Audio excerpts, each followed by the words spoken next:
مفتی طارق مسعود special. کیا بغیر داڑھی والے لڑکے یعنی خوبصورت لڑکے کو بھی دیکھنا بدنظری میں داخل ہے؟ اوید واللہ یعلم المفسد من المصلح، اللہ کو پتا ہوتا ہے کون دل کا فسادی ہے۔ کچھ لوگوں کو لڑکوں کی عادت پڑ جاتی ہے، ان کے لیے تو بالکل حرام ہے کہ وہ کسی ٹین ایجر لڑکے کی طرف بھی دیکھیں۔ ایسے ایسے ٹھرکی مارکیٹ میں پائے جاتے ہیں، وہ کسی کو بھی دیکھ لینا تھوڑا سا بھی گورا چٹا ہوگا بس دماغ خراب ہونا شروع ہو جاتا ہے ان کا۔ یہ ایسے مارکیٹ میں اب آنے لگے ہیں، پہلے نہیں تھے اب پائے جاتے ہیں۔ ایسے لوگوں کو احتیاط ضروری ہے، باقی ہر ایک کو نہیں ہوتا۔ نیچرل یہی ہے کہ اللہ نے مرد کی رغبت عورت کی طرف رکھی ہے، لڑکوں کی طرف نہیں رکھی ہے۔ لیکن فساد کا دور ہے اور 100 میں ایک خراب ہوگا نا تو ایک کی وجہ سے 99 پر پابندی لگانی پڑتی ہے۔ ہم جب مفتی رشید احمد صاحب رحمہ اللہ تعالیٰ کے پاس گئے تو بہت سخت پابندی تھی وہاں پہ کہ جو بچے تھے نا ہم سے کم عمر، ان کے ساتھ نہ آپ بیٹھ سکتے ہو اور نہ فری ہو سکتے ہو، بس وہ دور رہیں گے، آپ نے دور رہنا ہے۔ ہمیں سمجھ میں ہی نہیں آتا تھا اتنی سختی کیوں ہے۔ یعنی اگر بچہ بینچ پہ بیٹھا ہوا ہے نا کہیں تو ہم جا کے ساتھ بیٹھنے کی ہمیں اجازت نہیں تھی۔ ہم حیران ہوتے تھے پتہ نہیں کیوں اتنی سختی۔ ہم نے کہا چلو بڑوں نے لگائی ہے سختی۔ بعد میں جب لوگوں کے حالات سامنے آئے نا تو ہم نے کہا یہ بالکل صحیح سختی ہے یہ۔ لیکن حضرت نے ہمیں ایسی عادت ڈال دی تھی، اتنی سختی کی اس پہ کہ بچہ بیٹھا ہو آپ نے تو اب تک وہ عادت الحمدللہ ہماری قائم ہے۔ کوئی بچہ آتا ہے دور بٹھا کے بات کرتا ہوں میں اس سے۔ پہلے میں یہاں اب تو میں بیٹھنا چھوڑ دیا، پبلک میں کم بیٹھتا ہوں۔ پہلے ایسے میں بیٹھا ہوتا تھا، چھوٹی عمر کے بچے آ کے کبھی ادھر گود میں بیٹھ رہے ہیں کبھی ادھر، میں دور وہاں بیٹھو بیٹا ادھر فاصلے پہ، ہاتھ لگانے کی۔ اب دوسرا بھی کوئی بچے کو پیار کر رہا ہوتا ہے نا، ہاتھ بھی لگا رہا ہوتا ہے، صرف سلام کرو بس، سر پہ ہاتھ رکھو، اس سے زیادہ نہیں۔ تو اتنا برا لگتا ہے کیونکہ حضرت نے نا اتنی سخت عادت ڈال دی ہمیں، اتنا اس کو وہ برائی بیان کر کر کے حضرت مفتی رشید احمد صاحب رحمہ اللہ تعالی نے۔ اب مجھے خود برا لگ رہا ہوتا ہے کوئی کسی بچے کو پیار کر رہا ہو، سر پہ ہاتھ یا مسافہ، بس اس سے آگے نہیں۔ بلکہ مسافہ کرنے کی بھی کیا ضرورت ہے، سر پہ ہاتھ رکھو، تمہیں کیا ضرورت ہے، بس سر پہ ہاتھ۔ تو حضرت نے ایسی ہماری عادت ڈال دی کہ بھائی دور دور دور۔ تو یہ ہونا چاہیے کیونکہ یہ فساد کا دور ہے، یہ صحابہ تابعین کا اور خیر القرون کا دور نہیں ہے۔ اور میں ماؤں سے کہتا ہوں دیکھو بچے، باپ بچے کی ہر وقت نگرانی نہیں کر سکتا، باپ آفس میں ہوتا ہے، کاروبار میں ہوتا ہے۔ ماں کو چاہیے اپنے بچوں کو ان بچوں کے کزنوں سے بچائیں خدا کے لیے۔ میں نہیں کہہ رہا کہ کزن برے ہوتے ہیں، نہ نہ نہ، لیکن اگر ایک بھی برا ہے نا تو غیروں سے تو احتیاط ہو جاتی ہے۔ یہ بیماری میں نے کئی بچے جو گے بن چکے ہیں ان کی جب ہسٹری چیک کی ہے، دیکھو ہمارے تجربے بہت ہیں، ہمارے پاس روز کوئی نہ کوئی آ رہا ہوتا ہے کہانیاں لے کے، کبھی میاں بیوی کا جھگڑا ہے، کبھی ماں اپنے بچوں کے بارے میں۔ تو جن بچوں میں بھی لڑکوں کی عادت پڑی ہے، جب آپ ان کی ہسٹری میں جاؤ گے تو انہی کے خاندان کا کوئی قریب ترین فرد ہوگا جس نے ان کو خراب کیا ہوگا اور کسی کو پتہ ہی نہیں ہوگا۔ سمجھ میں آ رہی ہے بات کہ نہیں آ رہی ہے؟ کیونکہ غیروں سے بچانا آسان ہوتا ہے۔ اب شادی بیاہ کے موقع پہ کیا ہوتا ہے، مکس گیدرنگ ہوتی ہے، بارات آئی بھی ہے جی، سارے آئے ہوئے، ننیال بھی ددیال بھی، اس میں جو ایک بغیرت ہوتا ہے نا وہ تلاش کر رہا ہوتا ہے شکار کو۔ کیونکہ یہ ٹھرکیوں کے لیے سب سے بڑا ایشو یہی ہوتا ہے کہ ان کو لڑکا چاہیے ہوتا ہے، وہ تلاش کر رہا ہوتا ہے کہ کون میرے کزنوں میں خوبصورت ہے تاکہ میں رات کو اس کے ساتھ سوؤں۔ تو یہ ماں کی ذمہ داری ہے بھائی کسی کزن کے ساتھ، کیونکہ آپ یہ تھوڑی فرق کر سکتے ہیں کہ بیٹا وہ نیک ہے اس کے ساتھ سو جاؤ، وہ نیک نہیں ہے، تو بڑا مسائل کھڑے ہو جائیں گے۔ جیسے اسلام نے عورت کو پردے کا حکم دیا تو سب مردوں سے حکم دیا نا۔ اب اگر اسلام کہتا ہے اس مرد سے تمہیں خطرہ ہے اس سے پردہ کرو، جس سے خطرہ نہیں اس سے پردہ کرو، تو جس سے پردہ کرتی وہ مرد کہتا ہے کہ میں برا آدمی ہوں جو مجھ سے پردہ کر رہی ہو، بھائی مجھ سے خطرے ہیں کیا؟ اسلام نے کہا بھائی ہر نامحرم سے پردہ۔ تو ایسے ہی ایک بھی اگر خراب ہے تو سارے کزنوں سے احتیاط کروانی پڑے گی۔ تو ماؤں کو چاہیے اپنے بچوں کو جب تک پورے میچور آدمی نہ بن جائیں، آدمی سمجھ رہے ہو، ایسا آدمی بن جائے کہ اگر کوئی اس کے ساتھ غلط حرکت کی کوشش کرے رکھ کے چماٹ مارنے کے قابل ہو جائے، وہ جب تک ایسے چپیٹے میں طاقت نہ ہو جائے نا اس کے، تو مردانگی نہ پیدا ہو جائے اس کے اندر، اس وقت تک کسی کے ساتھ اس کو بستر پہ سونے مت دیا جائے، تنہائی میں جمع نہ ہونے دیا جائے۔ کیونکہ دیکھو یہ جو ٹھرکی لوگ ہوتے ہیں یہ موقع کی تلاش میں ہوتے ہیں, جیسے بھوکے کو چرسی کو چرس چاہیے, ہیروئن چاہیے نا, ایسے ان کو اپنی خواہش پوری کرنی ہوتی ہے. یہ نظر میں رکھ رہے ہوتے ہیں کہ کس کے ساتھ سونے کا موقع ملے گا, کس کو ہاتھ لگانے کا موقع ملے گا, کس کو پیار کرنے کا موقع ملے گا, یہ نہیں چھوڑتے موقع. تو مائیں ایسی غافل ہوتی ہے, ان کو کوئی ہوش ہی نہیں ہوتا. شادی بیاہ میں بچے جا رہے ہیں کزنوں کے ساتھ چپک چپک کے سو رہے ہیں, وہ ادھر سو رہا ہے, وہ کوئی نہیں, سب اچھے ہیں. نہیں, سب اچھے نہیں ہے بھائی, میں نہیں کہہ رہا سب برے ہیں. ایک برا ہوتا ہے پھر وہ عادت خراب کر دیتا ہے, اور ایک دفعہ اس کی عادت پڑ جائے تو بہت مشکل ہوتا ہے اس برائی کو چھوڑنا. اس لیے احتیاط کیا کرو. اور قاری لوگ بھی جب بچے کو پڑھائیں ہاتھ لگانے کی اجازت نہ ہو بھائی. اپنی مسجد میں کیمرے لگواؤ, اسکولوں میں بھی ہاتھ نہ لگائے کوئی ٹیچر بچے کو جب تک پورا پراپر آدمی نہ بن جائے وہ. تو جو بچے ہیں قاری صاحب نے بس سر پہ ہاتھ رکھنا ہے بس, اس کے علاوہ نہیں.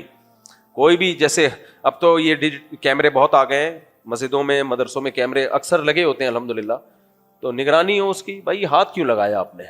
وہ کہے میں تو پیار کر رہا تھا. نہیں بھائی, میری نیت پہ شک کرتے ہو. بھائی ہم نیت پہ کسی کی شک نہیں کرتے. ہمارے مدرسے میں, ہماری مسجد میں اصول یہ ہے کہ کسی ٹیچر کو کسی بچے کو ٹچ کرنے کی اجازت بولو نہیں, سر پہ ہاتھ بس, اس سے زیادہ نہیں. تو یہ مار رہے ہوتے ہیں, پیٹ رہے ہوتے ہیں. مارنا پیٹنا تو سوال ہی پیدا نہیں ہوتا اس کی. تو ہاتھ نہیں لگائے تو مارنا پیٹنا کہاں سے ہوگا؟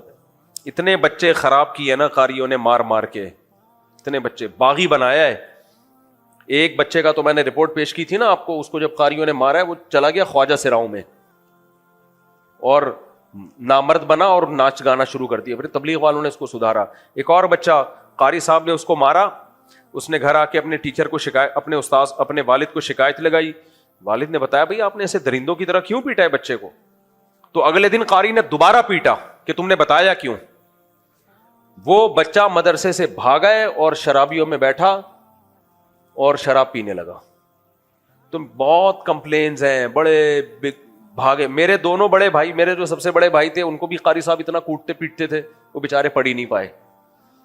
والد صاحب نے ان کو بھی عالم بنانے کے لیے داخل کیا تھا. مجھے بتاتے تھے میں جب جاتا تھا تو مرغا بنا دیتے تھے بس مجھے مرغے کی ٹریننگ کے لیے. میں نے کہا اس سلسلے میں حاضر ہوا ہوں میں. جب گھر آتا تھا تو مار پیٹ کے نشان پڑے ہوئے ہوتے تھے. تو والد صاحب نے تو کہا نہیں پڑھنا ہے, پڑھ نہیں, کب تک چلے گا ایسے بھائی. تو وہ بھی رہ گئے. تو میں جب مدرسے میں گیا تو ہمارے مدرسے میں مار پیٹ تھی نہیں, عزت تھا, احترام تھا, طلبہ سے شائستگی سے. ہمارے حضرت ایسے بات کرتے تھے, بیٹھیے, لائیے, یہ یہاں رکھ دیجئے. ہم نے کہا یار بڑے خاندانی استاد ہیں بھائی. ٹیچر کا اسٹائل کیا ہوتا ہے؟ لا ہے بے غیرت کہیں کا, ایسے گالیاں, بے غیرت. بعض ٹیچر, سارے نہیں. ہم نے کہا یار وہ ہمارے جو اساتذہ تھے وہ بھی ایسی بات کرتے تھے, تشریف لائیے ایسے. ہم نے کہا خاندانی قسم کی اردو چل رہی ہے بھائی یہاں پہ. حالانکہ ہمارے حضرت پنجابی اسپیکنگ تھے, پنجابی زبان تھی. پنجاب والا آئیے بیٹھیے عجیب سا لگتا ہے کہ نہیں لگتا. ہمارے ایک دوست ہیں فیصل آبادی, تو کوئی جھگڑا چل رہا تھا. میں نے کہا ان کو گالیاں دو اپنے جو تم سے لڑنے آ رہا ہے. کہہ رہے کیا؟ میں نے کہا ان کو بولا الو کے پٹھے تیری ایسی ایسے بات کرو. کہہ رہے مفتی صاحب یہ فیصل آباد میں یہ شریفانہ کلام ہے, الو کے پٹھے مٹھے, یہ سے جوم ہی نہیں رہیں گے گی. وہ کہے گا یار بڑا شریف آدمی اور کھاؤ اس کو.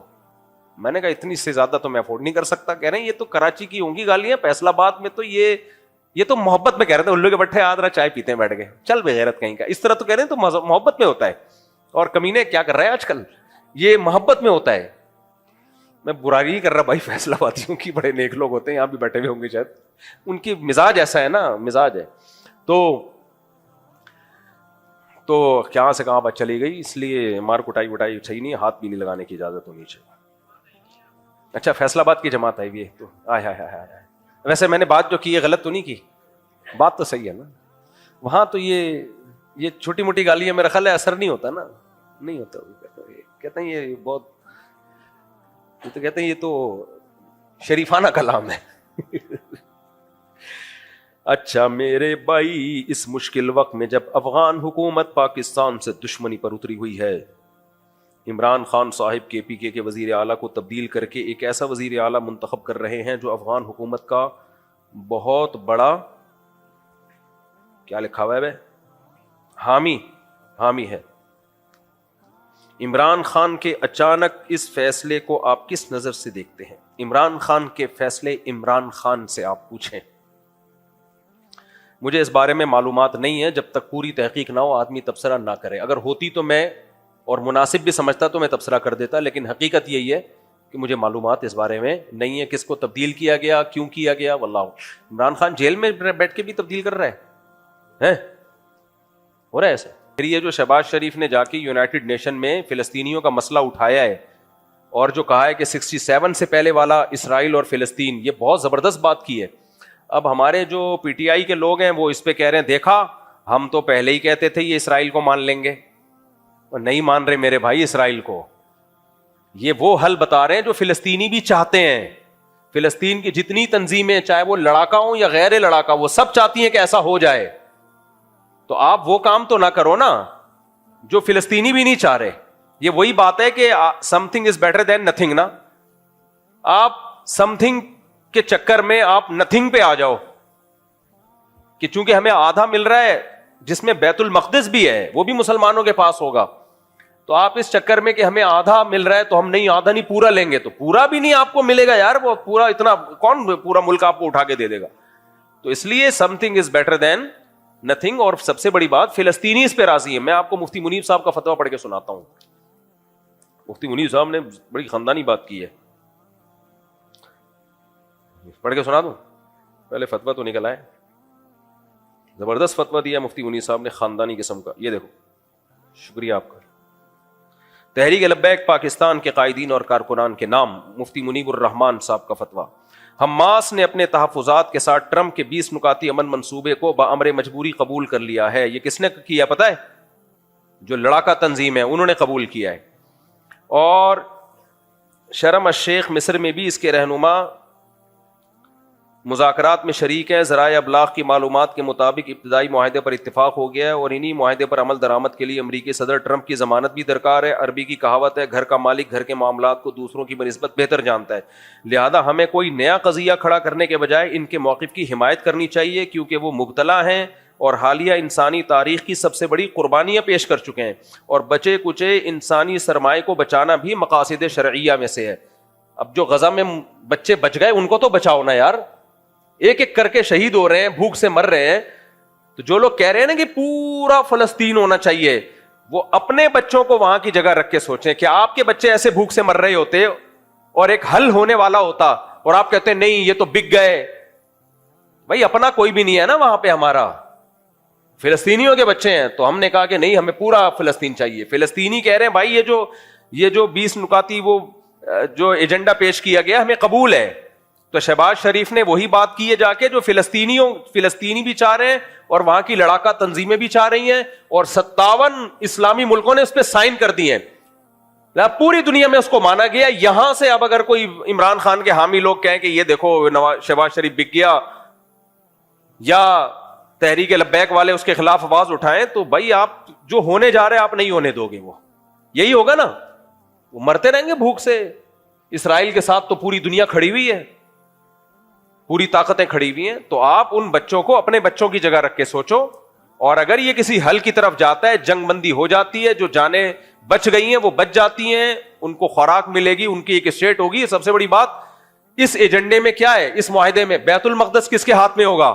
مسلمانوں کے ہاتھ میں. تو اس پہ بھرپور آواز اٹھانی چاہیے کہ ہم میاں شہباز شریف نے جو وزیر اعظم نے جو تقریر کی ہم بھرپور حمایت کرتے ہیں، پوری قوم اس میں ساتھ ہے. تو یہ مفتی منیب صاحب نے بڑی زبردست بات کی ہے اس میں. تو مفتی منیب صاحب بھی بریلوی ہیں، تحریک لبیک والے بھی بریلوی ہیں، ان کو تو مفتی اعظم مانتے ہیں نا تحریک لبیک والے. مفتی منیب صاحب کو تو ماننا چاہیے پھر ان کے فتوے کو. 1.5 انچ کی الگ مسجد نہیں بنانی چاہیے. آگے کہتے ہیں کیونکہ وہ اس لیے ہماری عاجزانہ رائے ہے، یعنی تحریک لبیک والوں سے عاجزانہ رائے کر رہے ہیں، اور میں پی ٹی آئی والوں سے عاجزانہ رائے کر رہا ہوں. ہماری عاجزانہ رائے ہے، رائے میں سردست ان کے حوالے سے کوئی تحریک برپا کرنا دانش مندی نہیں ہے. اچھا میرے وہ بلکہ ان کی نصرت کے ذرائع اختیار کرنے چاہیے، کیونکہ ممکنہ طور پر ان کی بحالی کا عمل شروع ہوگا. پاکستان کے حالات بھی حساس ہیں. ہماری سلامتی کے اداروں کی تمام تر توجہات بھارت اور داخلی دہشت گردی اور فساد کی جانب مبذول ہے. ہماری فورسز الگ جنگیں لڑ رہی ہیں، اوپر سے آپ نے بیچ میں ایک نیا شوشے چھوڑ دیے. آجا بھائی پاکستان کے فساد، اس لیے کوئی نیا مسئلہ نہیں کھڑا کرنا چاہیے کیونکہ ملک مزید کسی انتشار کا متحمل نہیں ہو سکتا. اللہ شاہد ہے کہ ان سطور میں نے اپنے دل کی بات کی ہے، اگر کوئی قبول کر لے تو عزت کی بات ہے.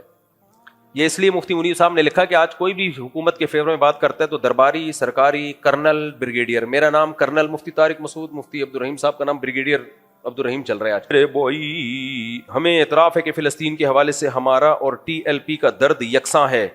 ان کا اخلاص ہر شک و شبہ سے بالاتر ہے. حکومت سے بھی اپیل ہے کہ یہ لوگ محب وطن پاکستانی ہیں، یہ اسلام اور پاکستان کا اثاثہ ہیں، انہیں ضائع نہیں کرنا چاہیے بلکہ مکالمے کے ذریعے ان کے جائز مطالبات کو بھی سننا چاہیے اور ممکن حد تک گنجائش بھی نکالنی چاہیے. یعنی خلاصہ مفتی منیر صاحب کا یہی ہے کہ وزیر اعظم نے جو فلسطین کا حل پیش کیا ہے اس حل کو مان لینا چاہیے. اس میں اگر یہ معاہدہ ہو جاتا ہے، اسرائیل نہیں مان رہا ہے اس کو، یہودی تھوڑی مان رہا ہے کیونکہ اس کو نقصان ہو رہا ہے اس میں، لیکن تمام اسلامی ملک دباؤ ڈال رہے ہیں. جب ایک ایجنڈا ہوگا تو پھر بین الاقوامی دباؤ بھی ڈلوایا جا سکے گا. اگر ہمارا ہدف ہی ایک نہ ہو، کوئی کہہ رہا ہے یہ ہونا چاہیے، دوسرا کہے یہ ہونا چاہیے، تیسرا کہے، تو وہ بیرونی عالمی طاقتیں کہیں گے تم خود تو ایک بات پہ متفق ہو جاؤ، کیا کرنا ہے تم نے. تو فلسطینی بھی اس پہ خوش ہیں. تو جب گھر کے حالات صاحب گھر جانتا ہے، تو جب فلسطینی کہہ رہے ہیں کہ ٹھیک ہے، آپ کہہ سکتے ہو آپ کو کس نے بتایا کہ وہ کہہ رہے ہیں؟ اس کی مخالفت میں بھی تو کچھ نہیں کہہ رہے ہیں نا. وہ ہمارے یہاں لوگ مخالفت کر رہے ہیں کہ شہباز شریف کو تم پہلے ہی کہا تھا اسرائیل کو تسلیم کر لے گا اور دیکھو اب کر رہا ہے. فلسطین ہی نہیں کہہ رہے. اس کا مطلب بھائی آپ ان سے آگے جانے کی کوشش نہ کرو. یہ اسرائیل کو تسلیم نہیں کیا جا رہا بلکہ فلسطین کو اتنا ایریا دیا جا رہا ہے جس سے فلسطین کی ایک مضبوط اسٹیٹ ہوگی، ایک ریاست ہوگی، بیت المقدس ہمارے پاس ہوگا. اور ظالم کے شر کو جب ہم ختم نہیں کر سکتے تو کم کرنے کی کوشش کی جا رہی ہے، کم کرنے کی کوشش.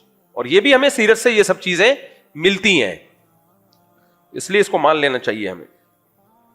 آگے چل دو میرے بھائی. افغان حکومت طالبان کے وزیر خارجہ آج کل ہندوستان کے دورے پر ہیں اور اسی دوران کل افغانیوں نے پاکستان بارڈر پہ حملہ کیا جس کے نتیجے میں 12 پاکستانی فوجی اور درجنوں افغانی اور ٹی ٹی پی کے لوگ مارے گئے. افغانیوں کے اس عمل پر آپ کے کیا تاثرات ہیں؟ دونوں ممالک کے لوگ مسلمان ہیں، لہذا ان میں شہید کون ہے؟ افغانستان میں چند لوگ ایسے ہیں، جب امریکہ گیا ہے نا تو کچھ ایسے لوگ طالبان کے صفوں میں ڈال کے گیا ہے جو امریکہ کے لیے کام کریں. مفتی عبدالرحیم صاحب تو بہت پہلے سے یہ بات کہہ رہے تھے کہ طالبان کے صفوں میں ایسے لوگ گھس چکے ہیں جو امریکہ کے ایجنڈے پہ کام کر رہے ہیں اور ان کو امریکہ ٹھیک ٹھاک پیسہ دے رہا ہے. ہم جب پاکستان کے فیور کی بات کرتے ہیں تو لوگ کہتے ہیں ڈالر مفتی. ڈالر ہم نہیں ہیں بھائی. اس وقت جو طالبان میں چند لوگ، میں نے بتایا طالبان اس تحریک کا نام نہیں ہے کہ پاکستان کو اٹیک کیا جائے یا پاکستان کو مارا جائے. تو ہو یہ رہا ہے، میرا پورا کلپ اس بارے میں آج چل گیا 6 بجے، پوری ڈیٹیل سے میں نے جمعے کو ایک بیان ریکارڈ کروایا جو آج چلا ہے. پرسوں ریکارڈ کروایا تھا، چل گیا کہ نہیں چل گیا کسی کو پتا ہے؟ نہیں چلا تو کل چل جائے گا. اس میں پوری ڈیٹیل ملا عمر کے سے لے کے میں نے ابھی پورا ہسٹری بیان کی ہے. مفتی عبدالرحیم صاحب کے 2 بھائی اس لڑائی میں شہید ہوئے ہیں. جب اگر انہوں نے جہاز سے یوٹن لیا ہوتا نا، پہلے ایک بھائی شہید ہوا، اس کی جنازہ ہم نے خود پڑھا ہے، پھر دوسرے کو بھیجا وہ بھی شہید ہوا، پھر باقیوں کو بھیجا وہ نہیں ہوئے شہید، باقی 2 شہید ہو گئے. اس لیے مفتی عبدالرحیم صاحب جتنے اس معاملے میں افغانستان کے ساتھ اور افغان طالبان کے ساتھ مخلص ہیں، لیکن مفتی عبدالرحیم صاحب کی شروع سے یہ دعوت تھی کہ افغانستان کی سرزمین کسی دوسرے ملک کے خلاف استعمال نہیں ہونی چاہیے، نہ امریکہ کے خلاف نہ کسی اور ملک کے خلاف، کیونکہ اس سے کیا ہوگا، وہ دوسرے ملک پھر اٹیک کریں گے، پھر آپ جنگ میں آ جاؤ گے تو سکون سے کب بیٹھو گے آپ. تو اب وہی ہوا ہے. پہلے ملا عمر کے دور میں افغانستان کی سرزمین استعمال ہوئی مختلف ملکوں کے خلاف. ملا عمر نہیں چاہتے تھے کہ استعمال ہو، لیکن ہوئی. اس کا نتیجہ کیا نکلا؟ نیٹو کی افواج نے مل کے افغانستان کا بیڑا غرق کر دیا. اب دوبارہ وہاں حکومت قائم ہوئی ہے تو بھائی آرام سے بیٹھو. اب امریکہ پھر ان کو پش کر رہا ہے پیسے دے دے کے کہ پاکستان پہ اٹیک کرو. بھائی انڈیا نے آپ کو اندر گھس کے مارا ہے، اس کو تو آپ کچھ نہیں کہہ رہے. رشیا نے آپ سے کئی سال لڑائی کی ہے، لاکھوں افغانی شہید کر دیے، ان کو کچھ نہیں کہہ رہے. پھر پاکستان کیا کر رہا ہے؟ اب افغانیوں کے لیے بھی مسائل کھڑے کر دیے ہیں، ورنہ افغانی یہاں سکون سے رہ رہے تھے نا، ہزاروں نہیں لاکھوں افغانی، لیگل بھی انلیگل بھی. ہوا کیا ہے کہ جب وہاں سے خارجیوں کے اٹیک ہونا شروع ہوئے، وہ ظاہر اٹیک افغانی لوگ کر رہے تھے، تو پھر پاکستان نے یہاں سے افغانیوں کو نکالنا شروع کر دیا. تو یہ افغانی بھی مصیبت میں آئے اور دوبارہ دو اسلامی ملک آپس میں لڑ پڑے ہیں. انڈیا خوش ہے, آج بھی انڈیا کا بیان آیا ہے, اس میں تو اس نے صاف طور پہ انڈیا کے چینل نے کہا ہے کہ ہم دیوبندیوں کے ذریعے پاکستان, یعنی دیوبندیوں کے, تبھی وہ دیوبند میں انہوں نے وزٹ بھی کیا.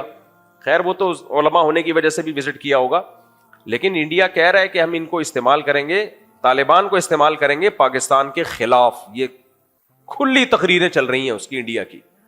تو یہ ڈھکی چھپی بات نہیں ہے,